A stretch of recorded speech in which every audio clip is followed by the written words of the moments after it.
This next question I think is going to be interesting because you're in two iterations, Genscape and now Clipperdata.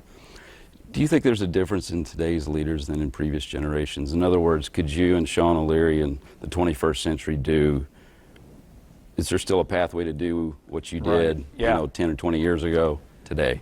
Yeah, I think there certainly is today, with entrepreneurial leaders in particular. Right. There are certainly more than there used to be, right? I mean, if you look back at, the history of business in this country, we've always had sort of a great entrepreneurial spirit. Sure. But it wasn't always so easy. And in many parts of the world today, it still isn't, right? In a lot of places, other countries, there's this idea, it's almost like one strike and you're out. We really have changed that over time in the U.S., where, frankly, a couple of failures are almost like a badge of honor. Right? You can fail at starting a business 2 or 3 or 4 times. Right. And I don't think people say, oh my God, this guy's failed 3 times, I'm never going to back him.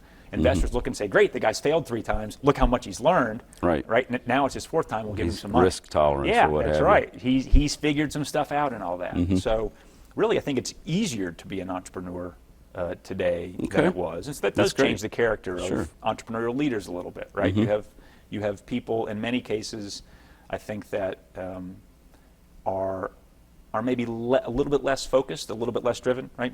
20 or 30 or 50 years ago, you really had to want to be an entrepreneur if you were going to leave your stable corporate job and go start a company. Right. Today, if you go to the West Coast, I mean, pretty much everybody has a startup business that you meet. So. Yeah.